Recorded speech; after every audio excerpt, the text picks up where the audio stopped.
കർത്താവായ യേശുവിൻ്റെ കൃപ നമ്മുടെ കൂടെ ഉണ്ടായിരിക്കട്ടെ. ഇന്ന് നമ്മൾ ചർച്ച ചെയ്യുന്ന വിഷയം നിർഭയം സാക്ഷ്യം നൽകുക എന്നതാണ്. വിശുദ്ധ മത്തായിയുടെ സുവിശേഷം 10-ാം അധ്യായം 26 മുതലുള്ള വചനങ്ങളാണ് ഇപ്രകാരം നമ്മളെ പഠിപ്പിക്കുന്നത്. അത് ഇപ്രകാരം പറയുന്നു: നിങ്ങൾ അവരെ ഭയപ്പെടേണ്ട, എന്തെന്നാൽ മറഞ്ഞിരിക്കുന്നതൊന്നും വെളിപ്പെടാതിരിക്കുകയില്ല, നിഗൂഢമായിരിക്കുന്നതൊന്നും അറിയപ്പെടാതിരിക്കുമില്ല.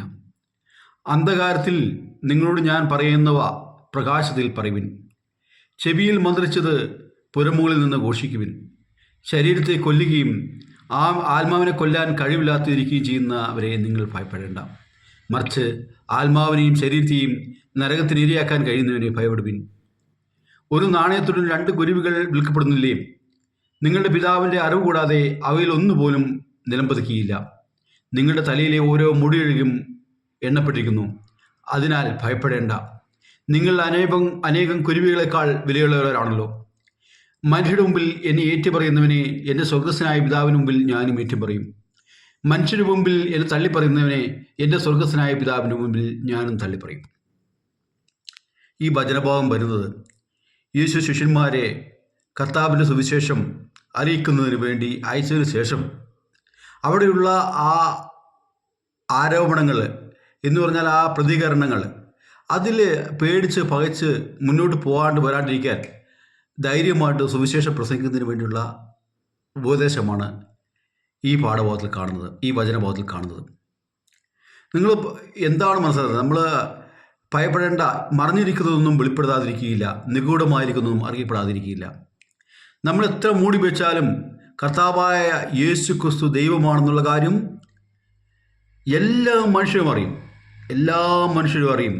ദൈവം ആ അനുഭവത്തിലൂടെ എല്ലാ മനുഷ്യരും അറിയും കർത്താവായ ദൈവം യേശു ക്രിസ്തുവാന്നുള്ള കാര്യം. അത് നമ്മൾ പറഞ്ഞറിയിക്കുന്ന എല്ലാ മനുഷ്യരും ആത്മാക്കളും അറിയേണ്ട ഒരു സാഹചര്യമാണ്. ചിലപ്പോൾ ജീവനോടെ അറിഞ്ഞൊന്നും വരില്ല, അവിടെ ആത്മാക്കളെല്ലാം അറിയും. കാരണം ദൈവാത്മാവും അശുദ്ധാത്മാവും ഉണ്ട്. നമുക്ക് പറയാം രാവും ഉണ്ട് പകലും ഉണ്ടെന്ന് പറയും. അതുപോലെ ഇരുട്ടുമുണ്ട് പ്രകാശമുണ്ട്. അതുപോലെ തന്നെ നമ്മുടെ എല്ലാ ഇതിനും ഒരു കയറ്റമുണ്ടെങ്കിൽ ഒരു ഇറക്കമുണ്ട്. ഇതെല്ലാം ഉണ്ട്. ഒരു നെഗറ്റീവ് എനർജി ഉണ്ട്, ഒരു പോസിറ്റീവ് എനർജി ഉണ്ട്. അതാണ് ലോകത്ത് നമുക്ക് കാണുന്നത്. അപ്പോൾ ഈ പോസിറ്റീവ് എനർജിയായ ദൈവത്തെ നമുക്ക് കണ്ടെത്താൻ കഴിയണം. അതുപോലെ നെഗറ്റീവ് എനർജിയായ പിശാചുമുണ്ട്. ഇത് ലോകത്തുണ്ട്. ഈ ലോകത്തുള്ളത് കൊണ്ടാണ് ഇന്ന് യുദ്ധങ്ങൾ നടക്കുന്നതിന് കാരണം. അല്ലെങ്കിൽ യുദ്ധങ്ങൾ ഉണ്ടായാൽ എല്ലാവരും സന്തോഷത്തോടെ സമാധാനത്തോടെ ജീവിക്കും.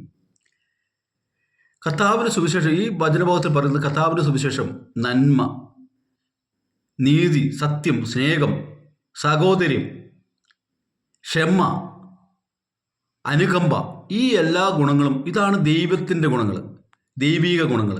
പിശാചിൻ്റെ ഗുണങ്ങൾ എന്താണ്?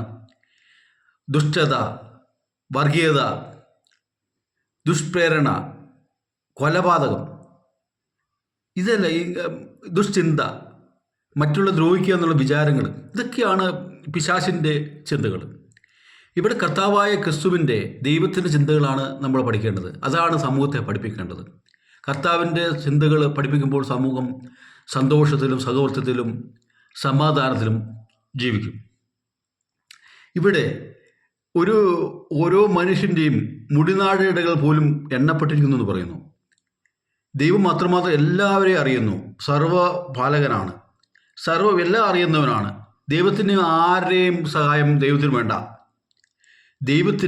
ദൈവത്തിൻ്റെ വചനം, സത്യം, നീതി, ഇത് മറ്റുള്ളവരെ അറിയിക്കുക, നീതിയെ പ്രവർത്തിക്കുക, സ്നേഹത്തോടെ വർത്തിക്കുക, ഇതാണ് ദൈവം നമ്മളിൽ നിന്ന് ആഗ്രഹിക്കുന്നത്. ആ വചനം പാലിക്കാനാണ് നമ്മൾ ധൈര്യമായിട്ട് കർത്താവിൻ്റെ സുവിശേഷം പുരമുകളിൽ നിന്ന് പ്രഘോഷിക്കണം. എന്ന് പറഞ്ഞാൽ എല്ലാവരും കേൾക്കത്തക്ക വിധം എല്ലാവരെയും അറിയിക്കണം. നമ്മൾ തമ്മിൽ പരസ്പരം സ്നേഹിക്കണം, നമ്മൾ സമൂഹത്തെ സ്നേഹിക്കണം, നമ്മൾ പരസ്പരം പങ്കുവയ്ക്കണം. ഈ കാര്യങ്ങൾ സമൂഹത്തെ അറിയിക്കണം. അല്ലാതെ പരസ്പരം പോരാടി അങ്ങോട്ടും ഇങ്ങോട്ടും പോരാടി മരിച്ചു പോകാനല്ല ദൈവം ആഗ്രഹിക്കുന്നത്. ദുഷ്ടത പ്രവർത്തിക്കാനല്ല ദൈവം ആഗ്രഹിക്കുന്നത്. തിന്മ പ്രവർത്തിക്കാനല്ല ദൈവം ആഗ്രഹിക്കുന്നത്. നല്ല രീതിയിൽ സ്നേഹിച്ച് സഹോദരത്തോടെ പോവുക, മറ്റുള്ളവരെ കണ്ടുകാൽ പുഞ്ചിരിക്കാനുള്ളൊരു കഴിവ്. മറ്റുള്ളവരെ കാണുമ്പോൾ മോൻ വീർപ്പിച്ചു പോകുന്ന കഴിവല്ല, ഒരു പുഞ്ചിരിയെങ്കിലും നൽകാനാണ് ദൈവം ആഗ്രഹിക്കുന്നത്. അതുകൊണ്ടാണ് കർത്താവിനെ ഏറ്റുപറയണം. സ്വർഗസ്ഥനായ പിതാവിൻ്റെ മുമ്പിൽ ഞാൻ ഏറ്റുപറയുന്നു പറഞ്ഞു. അതിൻ്റെ വാചകം ഇത്ര വിഭിഷമാണ്, ഞാനും പിതാവ് ഒന്നാണ്. അതൊരു പൊതുസമൂഹത്തിലൂടെ പറയുമ്പോൾ പെട്ടെന്ന് ഞാൻ ദൈവമാണ്, എന്നെ ഏറ്റുപറയണമെന്ന് പറഞ്ഞു പറഞ്ഞാൽ അന്നത്തെ കാലത്ത് ആരും അംഗീകരിക്കാത്തൊരു സാഹചര്യമുണ്ട്. അന്ന് മനുഷ്യന് അത്രമാത്രം അറിവ് കുറവാണ്. ഇന്ന് മനുഷ്യന് ആധികാരികമായ എല്ലാ അറിവുണ്ട്. ഇന്ന് ടെക്നോളജി വളരെയേറെ വളർന്നിട്ടുണ്ട്, എല്ലാ അറിവുണ്ട്. നമുക്കതിൻ്റെ ഇന്നും കർത്താവിൻ്റെ വചനങ്ങൾക്ക് പ്രസക്തിയുണ്ട്. ഇന്നും എനിക്ക് തോന്നുന്നു എല്ലാ നീതിപീഠങ്ങളും എല്ലാ ന്യായാധിപന്മാരും കർത്താവിൻ്റെ വാക്കുകൾ വിചാരിച്ചിട്ടാണ് ഇന്ന് വിധി പ്രസ്താവിക്കുന്നത്. കർത്താവിൻ്റെ വചനങ്ങൾക്ക് വളരെ ഇമ്പോർട്ടൻ്റ് ഉണ്ട്. ആ വചനങ്ങൾ ഇന്നും എന്താണ് നീതി, എന്താണ് സത്യം എന്നുള്ള ആ ഒരു കാഴ്ചപ്പാടിലാണ്. ഇന്ന് ദുഷ്ടന്മാരെ സംരക്ഷിച്ചുകൊണ്ട് കോടതി ഉത്തരവിറക്കിയല്ല. തിന്മ ചെയ്ത് ഒരാളെ കൊന്നതിനെതിരെ കോടതി ഉത്തരവിറക്കിയല്ല. അത് പിശാചുക്കളുടെ ഉള്ള കാഴ്ചപ്പാടുകൾ മാത്രമല്ല, പിശാചികമായ ചിന്തയുള്ള ചില ആളുകൾ മാത്രമേ അത് നല്ലതാണെന്ന് പറയുള്ളൂ. ഒരാളെ കൊന്നിട്ട് ദൈവത്തിന് ആരെയും കൊന്നിട്ട് ദൈവത്തെ പ്രസാദിപ്പിക്കേണ്ട ആവശ്യമില്ല. ദൈവത്തിന് ആരും സാമ്പത്തികമായിട്ട് സഹായിച്ചിട്ട് ദൈവത്തിനും പ്രസാദിപ്പിക്കേണ്ട ആവശ്യമില്ല. ദൈവത്തിന് ഒന്നും വേണ്ട. ദൈവത്തിന് വേണ്ടത് നീ നിൻ്റെ അയൽക്കാരനെ സ്നേഹിക്കുക എന്ന് പറഞ്ഞാൽ ദൈവം സൃഷ്ടിച്ച എല്ലാ സർവ്വചരാചര്യങ്ങളും സ്നേഹിക്കുക. നീ നിൻ്റെ സഹോദരനെ സ്നേഹിക്കുമ്പോൾ ദൈവത്തെയാണ് സ്നേഹിക്കുന്നത്. നീ നിൻ്റെ സഹോദരനെ നന്മ ചെയ്യുമ്പോൾ ദൈവത്തിനാണ് നന്മ ചെയ്യുന്നത്. നീ നിൻ്റെ സഹോദരനെ പോയി ആശുപത്രിയിൽ പോയി സന്ദർശിക്കുമ്പോൾ നീ ദൈവത്തെയാണ് ആശുപത്രിയിൽ പോയി സന്ദർശിക്കുന്നത്. നീ നിൻ്റെ സഹോദരനെ കാരാഗ്രഹത്തിൽ പോയി സന്ദർശിക്കുമ്പോൾ ദൈവത്തെയാണ് നീ സന്ദർശിക്കുന്നത്. അവിടെയാണ് ദൈവം പറയുന്നത് സ്നേഹത്തിൻ്റെ ദൈവം സ്നേഹമാകുന്നു. നീ മറ്റുള്ളവരെ സ്നേഹിക്കാൻ നിങ്ങൾക്ക് കഴിയുമ്പോഴാണ് യഥാർത്ഥത്തിൽ ദൈവികത അവിടെ വരുന്നത്. ഈ ഒരു രസത്തോടുകൂടിയാണ് ദൈവം എല്ലാ സുവിശേഷ വാക്കുകളും എല്ലാം ശിഷ്യന്മാരെ പഠിപ്പിച്ചതും പറഞ്ഞു കൊടുത്തതും. ആ ഒരു കാഴ്ചപ്പാടിലൂടെ പോവുകയാണെങ്കിൽ ഇന്ന് എത്രമാത്രം ലോകം സമത്വമായിരിക്കും, എത്ര സുന്ദരമായിരിക്കും. യുദ്ധങ്ങളുണ്ടാവുമോ? ഇല്ല. അയൽക്കാരനോടെതിരെ പടപൊരുതുമോ? ദൈവത്തെ മറ്റുള്ളവരെ കാണാൻ കഴിയുമ്പോഴാണ് യഥാർത്ഥത്തിൽ ദൈവം സന്തോഷിക്കുന്നത്. അതാണ് യേശുക്രിസ്തു എപ്പോഴും പറയുന്നത്, നീ നിൻ്റെ അയൽക്കാരനെ സ്നേഹിക്കുക. നീ ഒന്നാമത് നിൻ്റെ ദൈവമായ കർത്താവിനെ ആരാധിക്കുക, ഒന്നാമത്തെ പ്രമാണം. രണ്ടാമത്തെ പ്രമാണം, നീ നിന്നെപ്പോലെ നിൻ്റെ അയൽക്കാരനെ സ്നേഹിക്കുക. നീ നിൻ്റെ അയൽക്കാരനെ സ്നേഹിക്കുക എന്ന് പറഞ്ഞാൽ എല്ലാം ഉണ്ട്. അവനോനെ എത്രമാത്രം സ്നേഹിക്കുന്നു? ആരെങ്കിലും അവനോനെ കുത്തിപ്പറിക്കുമോ? ഇല്ല. അവനോ ഭക്ഷണം കഴിക്കാണ്ടിരിക്കുമോ? ഇല്ല. അവനൊരു രോഗം വന്നാൽ മരുന്ന് മേടിക്കാണ്ടിരിക്കുമോ? ഇല്ല. അപ്പോൾ അതുകൊണ്ട് തീർച്ചയായും നമ്മൾ അയൽക്കാരെ സ്നേഹിക്കുക. ഈ രണ്ട് പ്രമാണങ്ങൾ കർത്താവായ യേശു ക്രിസ്തുവിനെ ദൈവമായിട്ട് അംഗീകരിക്കുക, ആരാധിക്കുക, മറ്റുള്ളവരെ നമ്മൾ സ്നേഹിക്കുക. എന്നാൽ നമുക്ക് സ്വർഗത്തിൽ പോകാം. നമ്മുടെ ആത്മാവിന് നമ്മൾ വിചാരിക്കും എന്താണ്, നമ്മുടെ ശരീരത്തിന് എത്ര അവയവങ്ങളുണ്ട്. നമ്മൾ വിചാരിക്കുക എത്ര അവയവങ്ങളുണ്ട്. കണ്ണുണ്ട്, കണ്ണിന് കണ്ണിൻ്റെ ഉപയോഗം. കൈയുണ്ട്, കൈക്ക് ഉപയോഗം. കാലിന് ഉപയോഗമുണ്ട്. ഹൃദയത്തിന് ഉപയോഗമുണ്ട്. ഇതിനെല്ലാത്തിനും ഓരോ ഉപയോഗങ്ങളുണ്ട്. അപ്പോൾ ഈ ഇത്രമാത്രം സൂക്ഷ്മതയോടെ മനുഷ്യനെ ഓരോ ജീവജാലങ്ങളെ സൃഷ്ടിച്ചിട്ടുണ്ട്. അതിന് ഏതെങ്കിലും ഒരു അവയവമില്ലാണ്ട് വന്നാൽ അത് ജീവിക്കാൻ പറ്റുമോ? ഇല്ല, ബുദ്ധിമുട്ടാണ്.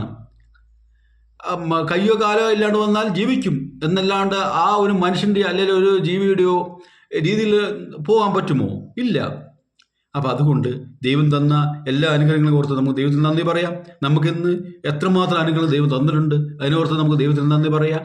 ദൈവത്തോട് നമുക്ക് കരുണ യാചിക്കാം. ദൈവമേ, എല്ലാ മനുഷ്യരും അങ്ങേ അറിയാൻ ഇടവരുത്തണമേ, അങ്ങയെ സ്നേഹിക്കാൻ ഇടവരുത്തണമേ. അങ്ങയെ സ്നേഹിക്കുന്നത് മറ്റുള്ളവരെ സ്നേഹിച്ചുകൊണ്ട്, മറ്റുള്ളവർക്ക് സഹായം ചെയ്തുകൊണ്ട് അങ്ങയെ സാമ്പത്തികമായി സഹായിക്കുന്നത്. ദൈവത്തെ സാമ്പത്തികമായി സഹായിക്കുന്നത് എങ്ങനെയാണ്? മറ്റുള്ളവരെ സാമ്പത്തികമായി സഹായിക്കുമ്പോൾ ദൈവത്തെ നമ്മൾ സാമ്പത്തികമായി സഹായിക്കുന്നു. മറ്റുള്ളവരെ നമ്മൾ സ്നേഹിക്കുമ്പോൾ ദൈവത്തെ നമ്മൾ സ്നേഹിക്കുന്നു. മറ്റുള്ളവരെ രോഗികളെ നമ്മൾ പരിചരിക്കുമ്പോൾ ദൈവത്തെ നമ്മൾ പരിചരിക്കുന്നു. മറ്റുള്ള കാരാഗ്രഹത്തിലുള്ളവരെ നമ്മൾ സന്ദർശിക്കുമ്പോൾ ദൈവത്തെ നമ്മൾ സന്ദർശിക്കുന്നു. ഇതായിരിക്കണം നമുക്ക് വേണ്ടത്. ആ ചിന്തയാണ് വേണ്ടത്. ദൈവത്തിന് സാമ്പത്തിൻ്റെ ആവശ്യമില്ല. ദൈവത്തിന് കരുണയാണ് ആവശ്യം. ദൈവം കരുണയുള്ളവനാണ്. അതുപോലെ നമ്മളും കരുണയുള്ളവരായിരിക്കണം. കർത്താവായ യേശു ക്രിസ്തു നമ്മളെല്ലാവരെയും സമൃദ്ധമായി അനുഗ്രഹിക്കട്ടെ. ആമേൻ.